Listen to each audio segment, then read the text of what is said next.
love this time of year, and I think it's great that we start to review the progress or what we haven't achieved, because it sets us up for the next year.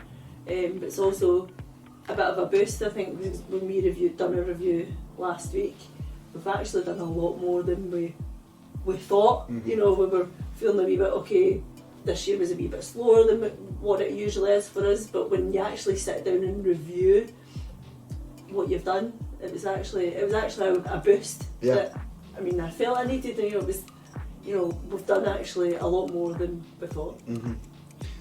Absolutely. I think it was, because I felt it was a frustrating year. It was a slow, and normally we're 100 miles an hour. It's been a bit of frustration because just the way the market's been, and just the length that things have taken to get over the line, and some of the stuff we'd had it, bang, we're going to get it done this year. I'm now tipping into the first half of next year, frustratingly.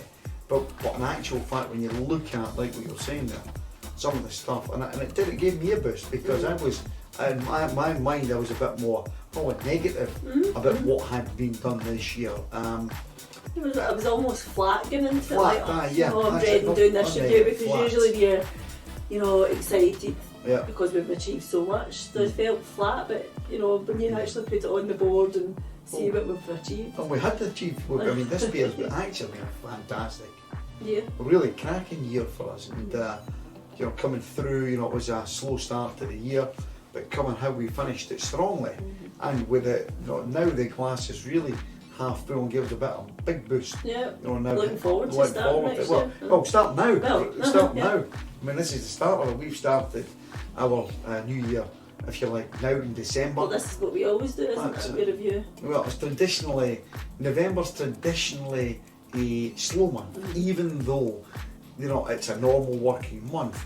Most things get kind of put off to early December, then it dies a death.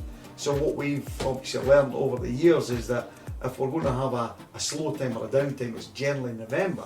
So let's not put off us starting the new year in January when everybody else does. We start our new year in December. We take our downtime during November when it just naturally. Quiet. A lot of people are using their holidays and everything by the end of the year. So there's a lot of people off in other companies.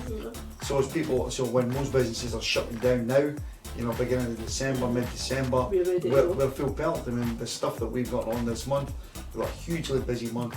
Well, December, January, February is probably the busiest quarter we've had, for a long time. It's just because of the length of time things have taken to get over the line. But all the hard work and frustration of 2023 is starting to see the light at the end of the tunnel. We're getting up now, yeah. So, no, good. So, no, I think it's absolutely, we've always done it, but I think the sort of what we've been doing for the last couple of years, starting it in December and really going at it, and even through the Christmas and New Year period, we still take our time off with the family and all that stuff, but ultimately, we don't like that downtime, do we? I mean, no, but it sets you up actually for that period, something that you're looking forward to getting the new year started, because you've done your review, you know what you're working on, you know what we're working towards, so we're ready to hit the ground running.